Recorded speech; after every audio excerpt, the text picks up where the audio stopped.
Je suis Anestelle Dalpon, artiste-auteur, romancière, prête-plume et officiante de cérémonies poétiques. Je vois le monde en images et je danse avec les mots. Seule ou avec mes invités, je fais briller des histoires. Celles que l'on se raconte, celles qui nous révèlent, celles qui nous émerveillent, celles qui nous chouchoutent autant qu'elles nous chahutent. Installe-toi confortablement et écoute, tout simplement. Il y en a 12. Mélanie baisse le volume de l'autoradio. Je saisis le mouvement d'Ariel qui se tourne vers moi, mais j'ancre mon regard sur l'infini qui défile derrière ma vitre. 12 quoi, ma jolie ? Après les remontrances adressées à sa fille, la gêne qui a envahi l'habitacle, la musique pour essayer d'oublier ce moment bizarre, et moi qui suis repartie je ne sais combien de temps dans le passé, Jeanne est la seule à assumer le fait que tout le monde a perdu le fil. 12 défis. Sur ma liste. Je compte les secondes. J'imagine qu'aucune n'ose poser une autre question, de peur de tomber sur une qu'il ne fallait pas. Comme quand on a peur de se faire claquer la porte au nez. Je n'avais même pas 15 ans quand je l'ai écrite. Je cherche mes mots. Je ne sais pas ce que j'ai envie de dire. Je ne sais pas ce que je dois dire. La seule chose que je sens, c'est que ça veut sortir. Ça doit sortir. Au moins un peu. Il m'en reste 2 à faire. Oui, 2. Le 8 est impossible. J'ai cherché, impossible. Je l'ai barré. C'était une erreur de toute façon. Donc, plus que 2. Je ne vais pas à Paris, je rajoute. Paris est juste une étape. Je vais en Normandie. Tout est tellement rouillé que chaque souvenir que j'ai envie de livrer est comme un bout de moi que j'arrache. Un bout d'Issa aussi. Et je ne veux rien perdre de lui. Alors, je me tais. J'en ai déjà beaucoup dit. Beaucoup plus que tout ce qui a pu sortir de ma bouche ces derniers mois. Est-ce que tu regrettes ta liste ? Demande Ariel. Comment regretter ? C'était magnifique. Des rires en barre. Pendant et après, chaque fois qu'on en parlait, chaque fois qu'on revivait l'instant. Le but était de se remplir de joie et d'en distribuer. On a plus que réussi. 9 fois. Cette liste aurait dû se terminer en apothéose. Mais au lieu de ça, je porte un poids en fonte, à bout de force.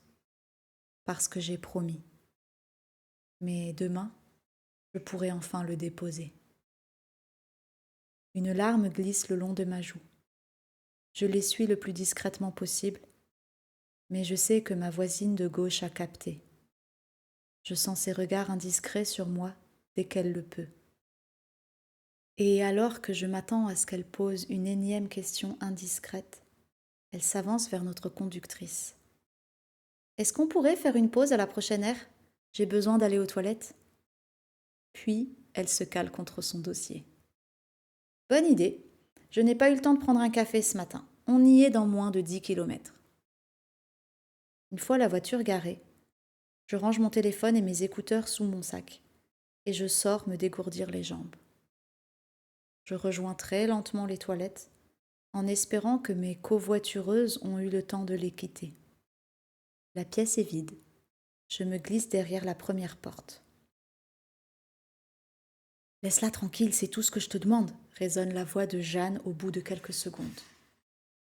« Mais t'as vu comme elle a l'air malheureuse ? T'imagines si elle va en Normandie pour se jeter de je ne sais quelle falaise ?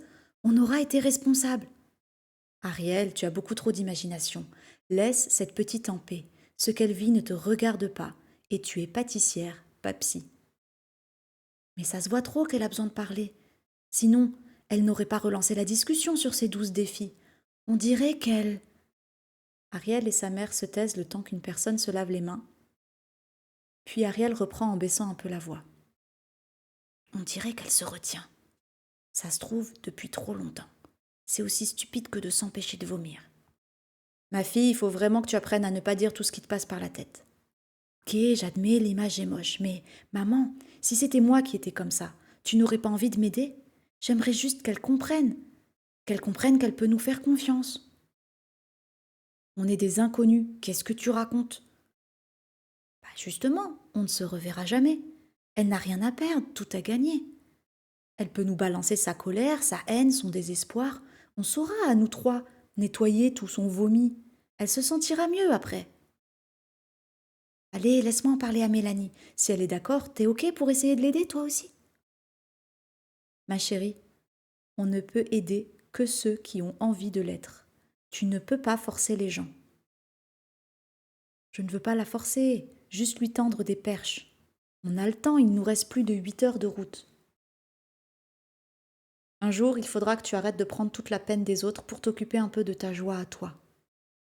Je peux peut-être faire les deux. Sur ce, il faut vraiment que j'aille faire pipi. Les portes se referment. Pipi, chasse d'eau, les portes se réouvrent, blabla en se lavant les mains, pas qui s'éloigne. 30 secondes, 60, 83. Je sors des toilettes. Personne. Je me retrouve dehors. Personne. Je flâne un peu loin de la voiture. Ariel a raison. Mon être entier n'est que bile. Tout est en putréfaction. J'ai même un goût de rouille dans la bouche. Je suis déjà prête à rejoindre Issa, sauf qu'il a promis qu'il ne rouillerait pas, lui.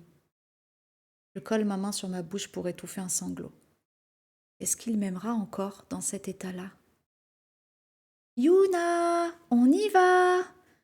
Mélanie fait de grands gestes comme si sa voix n'était pas assez forte comme ça, comme s'il y avait un risque qu'il y ait d'autres Yuna dans le coin et que je ne me sente pas concernée. Je rejoins la seule voiture bleue du parking. La seule voiture tout court, en fait.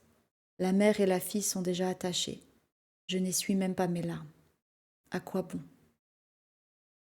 Je vous ai entendu discuter dans les toilettes. Regard fuyant, mains qui s'agitent, nez qui gratte, le moteur qui tourne mais la voiture qui n'avance pas. Elle n'assume même pas. Je vais le faire pour elle. Il reste 8 heures de voyage. J'avais coché la case « Je ne parle pas beaucoup » pour être tranquille. Mais la prochaine fois, je paierai plus cher et je prendrai le train. Quelle prochaine fois? Ah, je suis douée pour parler d'abord et réfléchir après. C'est ma spécialité, enfin, ça l'était. Je ne crois pas avoir aligné autant de mots d'affilée depuis... Je ne sais même plus. Même mes cordes vocales sont ankylosées. Mais Ariel a raison.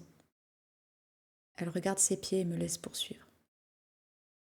Il s'appelait Issa. Je n'ai parlé de lui à personne. J'ai muré son prénom derrière la peine de son abandon. 285 jours qu'il a quitté le monde des vivants. 283 jours que ces 4 lettres n'ont pas franchi mes lèvres. Issa. J'ai littéralement envie de vomir. Les crampes griffent mon ventre. Les spasmes me secouent. Les larmes continuent de dégringoler. Et j'ouvre la portière de justesse avant de me vider sur le parking.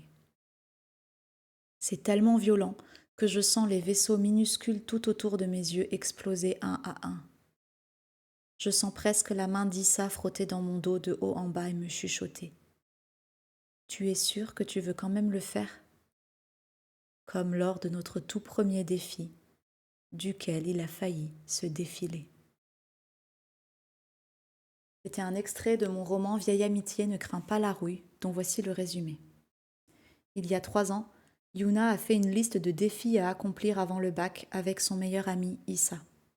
Aujourd'hui, elle est seule et s'apprête à traverser la France afin de réaliser son dernier défi. Sur la plateforme de covoiturage, elle a été claire, elle veut qu'on lui fiche la paix durant le voyage. Et les covoitureuses sont curieuses. Leurs échanges et leurs questions amènent Yuna à un terrible constat. Elle est devenue tout ce qu'elle détestait avant.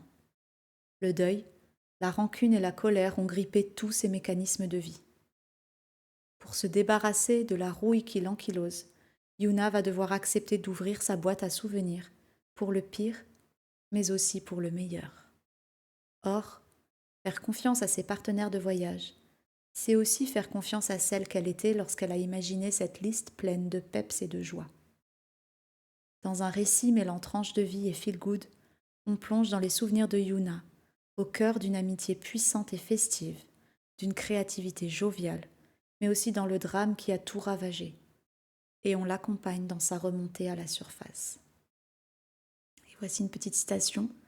Je crois que c'est comme ça que la rouille s'est infiltrée.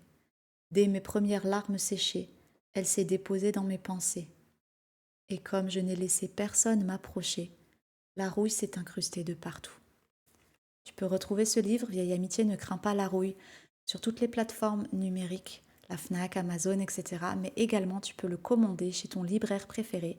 Il est imprimé à la demande, donc le délai de réception est un petit peu plus long que pour une commande classique. Mais non seulement tu vas te régaler, tu vas vivre tout un tas d'émotions, mais en plus, tu soutiens une auteure passionnée. Sur ce, je te dis à la semaine prochaine pour le prochain épisode de La Raconteuse. Ciao!